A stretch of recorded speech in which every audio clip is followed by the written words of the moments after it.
যেভাবে প্রায় 21 লক্ষ টাকা প্রবাসীদের ঘামের টাকা 21 লক্ষ টাকা এবং দেশেও যারা আছে তারাও দিচ্ছে, তারা আমাদের সমাজকে সুন্দরভাবে পরিচালনা করার জন্য যে চেষ্টা করতেছে।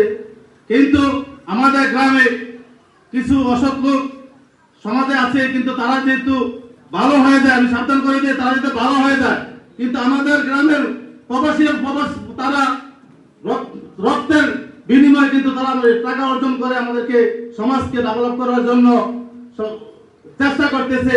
কিন্তু আমরা সবাই যারা অপরাধমূলক কাজে আছে সবাই ভালো হয়ে যায় এবং সবাই আমরা প্রবাসীদের কাছে আমরা একটা আবেদন যে তারা এমন অনেকটি মহৎ কাজ তারা করেছে, যেমন ইফতার রমজান মাসে ইফতার সামগ্রী দিয়েছে এবং বর্তমানে তারা সোলার লাইট স্থাপন করেছে।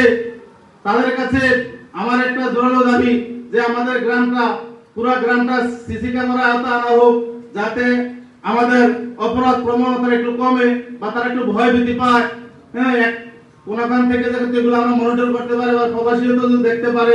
পুরো গ্রাম দেখছি, অনেক গ্রামে আছে পুরো গ্রাম সিসি ক্যামেরা আওতায় রেখেছি।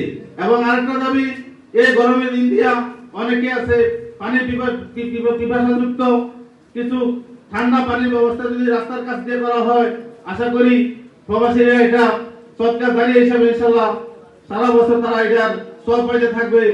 এই বলে আমার সংক্ষিপ্ত বক্তব্য এখানে শেষ করছি। আল্লাহ হাফেজ।